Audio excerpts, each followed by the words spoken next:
বাড়িতে আসার পর থেকে কোনো ভিডিও আর দিতে আসলে ঠিকঠাক ভিডিও তোলা হয় না, কিভাবে ভিডিও দেব। তো কালকে বাড়িতে ছিলাম না, মামার বাড়িতে গেলাম। আজকে বাড়িতে আসি, আমার ছোটো কাকি আমাদের সবাইকে নিমন্ত্রণ করলো। তো এখানে মাংস আমাকে বললো মাংসটা রান্না করতে। এখানে প্রথমে ময় মশলা সব কিছু কষিয়ে নিলাম। আদা, জিরা, রসুন, কাঁচা লঙ্কা, টমেটো সব কিছু খুব ভালোভাবে কষিয়ে মাংসটা দিয়ে দিলাম। তো এভাবে রান্নাটা করতেছি।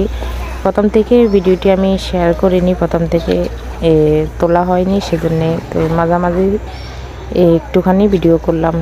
তো যাই হোক, মাংসটা দিয়ে দিলাম, মশলাটা আগে কষিয়ে তো খুব ভালোভাবে তারপরে মাংসটা দিলাম। তো এগুলো হচ্ছে কক মুরগি, তো এগুলো খুব ভালোভাবে না কষালেও আবার শক্ত থাকে।